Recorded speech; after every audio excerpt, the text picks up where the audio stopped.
Hi guys, welcome to my YouTube channel, and in this video we are going to talk about 10th grade. So basically I wanted to film this video a year ago, but no, I'm filming this now because I got a little busy with my life and then eventually I forgot. So okay, it's never too late, so we are going to do this right now. So basically 10th grade. Seriously लोग इतना डरा देते हैं बच्चों को कि इस साल बोर्ड्स है, इस साल तो पढ़ाई करनी है, ऐसा वैसा पता नहीं क्या क्या। लेकिन ऐसा नहीं होता है गाइस, तुमको पढ़ाई करनी पड़ती है, लेकिन साथ में इसका मतलब ये नहीं कि तुम अपनी स्कूल लाइफ एंजॉय नहीं करोगे, क्योंकि ये लास्ट साल है, ठीक है। इसके बाद तुम्हारे सारे फ्रेंड्स चले जाएंगे दूसरी स्ट्रीम में, दूसरी सिटीज़ में, और फिर कुछ कह नहीं सकते ना, इसलिए ये लास्ट साल है। तो मैं तो कहती हूँ कि अपनी स्कूल लाइफ भी तुम एंजॉय करो, साथ में पढ़ाई करो, ओके। इतना ज़्यादा लोड नहीं लेना होता है कि 10th क्लास है, बोर्ड्स है, 10th क्लास है, 12th में करना है ये सब, ठीक है। 10th क्लास है, आराम से बच्चे बन के रहो, अपना बचपना एंजॉय करो यार, इतना नहीं पढ़ना होता है। पढ़ाई करो टाइम टू टाइम, और टाइम टू टाइम फिर अपनी लाइफ एंजॉय भी करो, ठीक है। स्कूल में कुछ फंक्शन हो रहे उसमें भी पार्ट लो, फुल भाई मजे करो यार, ये लास्ट साल है। मैंने मजे किए थे अपने 10th में, हाँ मैंने बहुत मजे किए थे अपने 10th में, एंड ऑल्सो मेरे मार्क्स भी अच्छे खासे आए थे, लाइक इतने अच्छे नहीं आए थे लेकिन आए थे, अच्छे आए थे, above average you can say. मेरे मार्क्स सीरियसली मैंने डिस्क्लोज ही नहीं किए। मेरे मार्क्स कितने आए थे 10th में? इट वॉज 88.2%, यस 88.2%, जिसमें मुझे 95 आए थे साइंस में आउट ऑफ 100, एंड इंग्लिश में I also got 95 out of 100, और बाकी की मुझे याद नहीं है। I will attach my marksheet है, so you can check. And या ऐसा नहीं है कि तुम्हें पूरे टाइम पढ़ते रहना है, तुम्हें पढ़ना है लेकिन तुम्हें मज़े भी करने हैं, ठीक है। तुम ज़्यादा पढ़ाई करोगे तुम सब भूल जाओगे, क्योंकि आर बोर्ड एग्जाम टफ। क्या बोर्ड एग्जाम टफ होती है? बिल्कुल नहीं। मैं कह रही हूँ तुम्हारा जो सैम्पल पेपर होता है ना सीबीएसई का, ऑफिशियली जो वो लोग रिलीज करते हैं, उससे तो 50x ईजी होता है तुम्हारा बोर्ड्स का paper, and I am not even kidding. जितना तुम लोग टेंशन लेते हो, जितना लोग हाइप करते हैं इस चीज़ को कि बोर्ड्स है टफ है, नहीं होता है, ट्रस्ट मी। 10th के बोर्ड्स तो हवा होते हैं, मतलब बहुत ईजी होते हैं, इतना ज़्यादा नहीं होता है जितना लोग बताते हैं। तो अगर तुम्हें लग रहा है कि बोर्ड्स टफ है, तुम टेंशन ले रहे हो, तो तुम मत लो, क्योंकि कोई सेंस नहीं है उस बात का। बोर्ड का पेपर इजी होता है, अगर तुम्हारी प्रिपरेशन अच्छी है तो तुम्हें तो वो हलवा ही लगेगा, ठीक है। प्रिपरेशन अच्छी कैसे करें? बेसिकली मैंने गलती क्या करी थी मेरी 10th क्लास में, मैंने पूरे साल अच्छे से पढ़ाई करी, ओके पूरे साल मैंने बहुत अच्छे से पढ़ाई करी, लेकिन लास्ट के 2 महीनों में मैंने पढ़ना लिखना सब छोड़ दिया। क्यों? क्योंकि मुझे तो सब आता है, मैंने तो सब पढ़ लिया, and I regret that till this date. मैं मजाक नहीं कर रही हूँ, लास्ट के 2 महीने पढ़ाई करनी होती है। लास्ट के 2 महीने तुम रिवीजन करो, अच्छे से रिवीजन करो, एंड स्पेशली मैथ्स में तो तुम जितने क्वेश्चंस लगा सकते हो ना लगाओ। मैं मेरे रिग्रेट बता रही हूँ, मैं मेरी मिस्टेक से बता रही हूँ। इतना रिग्रेट होता है ना मुझे उस चीज़ का कि यार रिवीजन करना बहुत नेसेसरी है guys. Revision is the key, मैं बता रही हूँ, तुम जितना ज़्यादा रिवाइज करोगे उतना बेहतर रहेगा गाइस। सीरियसली मैं बता रही हूँ, तुम्हें किसी रेफरेंस बुक की ज़रूरत है ही नहीं एक्चुअली। अगर तुम सिर्फ बोर्ड्स के लिए पढ़ रहे हो, तुम्हें किसी रेफरेंस बुक की ज़रूरत है ही नहीं। एनसीईआरटी भाई बाइबल है, बाइबल, ठीक है। एनसीईआरटी का रट्टा लगाओ, रट्टा मतलब इन द सेंस इसको इतने अच्छे से पढ़ो, इसकी तुम्हें एक लाइन दिमाग में छप जानी चाहिए। सीबीएसई के क्वेश्चंस यहीं से आते हैं, एनसीईआरटी से ही आते हैं, ठीक है। तुम्हें कोई गाइड खरीदने की ज़रूरत नहीं है, तुम्हें कोई एक्स्ट्रा एडिशनल रेफरेंस बुक खरीदने की ज़रूरत है नहीं, बिल्कुल नहीं है। मैं बता रही हूँ NCERT just stick through it, मैं मजाक नहीं कर रही हूँ। एनसीईआरटी से ही पेपर आता है बोर्ड्स का। एनसीईआरटी के अगर तुम्हारे कॉन्सेप्ट्स क्लियर है, तुम्हारा बोर्ड्स तो यूँ हो गया भाई, 90+, 95+ आ जाएंगे तुम्हारे अच्छे से।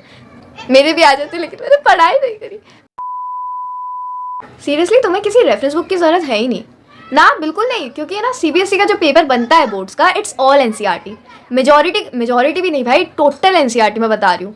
अगर तुमने एनसीईआरटी की एक लाइन अच्छे से पढ़ी है ना, अगर तुमने एनसीईआरटी को 4-5 बार रिवाइज मारा है ना हर एक चैप्टर को, तुम्हारा बोर्ड्स तो यूँ हो गया भाई 95+, मैं बता रही हूँ आराम से। मैथ्स के केस में तो तुम जितने ज़्यादा क्वेश्चंस लगाओगे ना उतना बेटर है। मेरा रिजल्ट खराब हुआ है सिर्फ मैथ्स की वजह से हुआ है, and I blame maths for it. तो मैं कह रही हूँ तुम दूसरी बुक्स के चक्कर में मत जाओ, कोई ज़रूरत ही नहीं है एक्चुअली में। तुम अगर एनसीईआरटी को अच्छे से कर लोगे, लाइफ सॉर्टेड है गाइस, लाइफ सॉर्टेड है। एक मिस्टेक मैंने करी थी कि मैंने रिवीजन नहीं किया था, ठीक है। मैंने रिवीजन किया ही नहीं था यार। स्टार्टिंग से मैंने सब कुछ पढ़ा था अच्छे से गुड गर्ल बन के, लेकिन लास्ट के 2 महीनों में मैंने कुछ रिवाइज नहीं किया था, and I still regret that. तुम लोगों को ऐसा नहीं करना है, तुम लोग स्टार्टिंग से पढ़ो, सारा सिलेबस कंप्लीट करो, और कंप्लीट हो जाए ना उसके बाद रिवाइज करना अच्छे से, सारे सब्जेक्ट रिवाइज करना, ठीक है। मैंने क्या गलती की थी कि मैंने लास्ट के 2 महीनों में सिर्फ कुछ सब्जेक्ट रिवाइज किया, और कुछ सब्जेक्ट तो ये तो आता है, ये तो आता है, ये तो ईजी है, ये तो ऐसा है, बस मैं पेज पलटाई थी उनमें, तो ऑब्वियसली क्या ही मार्क्स आते मेरे। खैर अब ठीक है, मैं आप लोगों को यही बोलूँगी, आप लोग टाइम मैनेजमेंट पे ध्यान दो, रिविजन तो करना ही है, और एनसीईआरटी को तो भाई बाइबल मान लो, उसको रोज़ पढ़ना है, ठीक है, अच्छे से पढ़ना है, उसकी एक एक लाइन पढ़नी है, समझनी है। मैं बोल रही हूँ, हाईलाइटर्स खरीदो तुम लोग। बेसिकली क्या हमें 10th में कोचिंग जाना चाहिए, क्या ज़रूरत है? पर्सनली मैं तो कोचिंग नहीं गई थी, और मैं कोचिंग जाना प्रेफर करती भी नहीं हूँ, क्योंकि मुझे स्टार्टिंग से आदत है खुद से पढ़ने की, तो मैं खुद से ही पढ़ती हूँ, और मैंने खुद से ही पढ़ा था 10th में, and I am pretty happy with my marks. हाँ मतलब ठीक है यार, ठीक है, खुद से पढ़ाई की थी मैंने, और मतलब ऐसा नहीं है कि कोचिंग ज़रूरी है, नहीं है, बिल्कुल ज़रूरी नहीं है। अगर तुम खुद से कर सकते हो ना तो तुम कर सकते हो, ठीक है।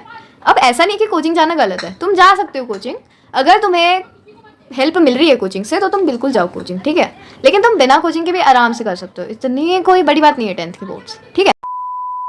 और फिर हाँ, कोचिंग जाने का एक बेनिफिट रहता है कि तुम कंसिस्टेंट रहते हो, ठीक है, वहाँ पे तुम कुछ भी कर रहे हो, तुम रोज़ पढ़ रहे हो, कुछ ना कुछ तुम्हारे दिमाग में रोज़ जा रहा है, तो एक बेनिफिट ये रहता है, तो तुम जा भी सकते हो कोचिंग। लेकिन मैं तो नहीं गई थी, तो तुम कोचिंग नहीं भी जा सकते हो, तुम खुद से भी पढ़ सकते हो, as simple as that. Talking about revision, revision कैसे करना चाहिए?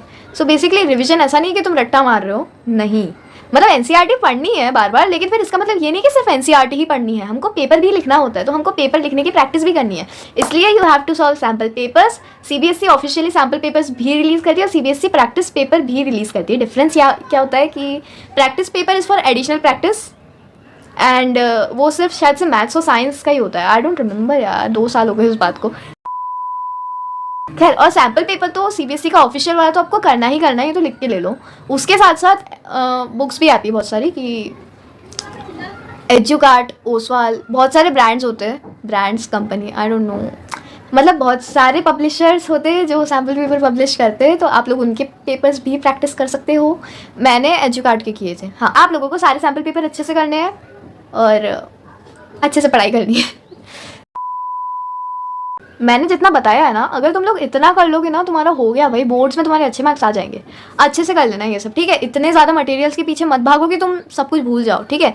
एक चीज़ को अपना बनाओ, मतलब क्या बोलते हैं उसको, एक किसी बुक के लिए तुम लॉयल रहो, उसको तुम अच्छे से पढ़ लो, हो जाएगा सॉर्टेड, इतनी कोई बड़ी बात नहीं होती है, ठीक है। 10th की बोर्ड्स बहुत ईजी होते हैं, लोग डरा देते हैं कि भाई बोर्ड्स है, रिश्तेदार डरा देते हैं, लेकिन नहीं, ट्रस्ट मी, बहुत ईजी होते हैं। 10th के बोर्ड्स बहुत ज़्यादा ही ईजी होते हैं। अगर तुमको टेंशन लेना है ना तो 11th का लो, 10th का तो नहीं लेना होता है। अच्छे से पढ़ाई करोगे ना, सब हो जाता है। 10th में होते हैं इंटरनल्स, सो इंटरनल्स के लिए तुम अपने स्कूल के टीचर्स से बना के रखो। मैं मजाक नहीं कर रही हूँ, बहुत बेनिफिट होता है इस चीज़ का, ठीक है। 20 नंबर, ठीक है, 20 नंबर स्कूल के हाथ में है, कहता है तुम फर्स्ट बेंचर बन जाओ उसके लिए, ठीक है।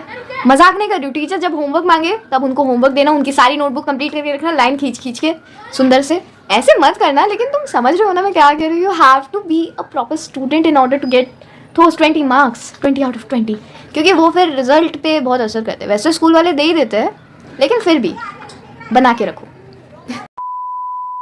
Yes guys, I think this is it. Thank you so much for watching this video, and अगर मुझे कुछ याद आएगा इन फ्यूचर तो मैं फिर से एक वीडियो बना दूंगी। मुझे इतना मज़ा आता है ना एडवाइस वाले वीडियोस बनाने में, आय हाय, मैं बता नहीं सकती। ठीक है, thank you so much for watching.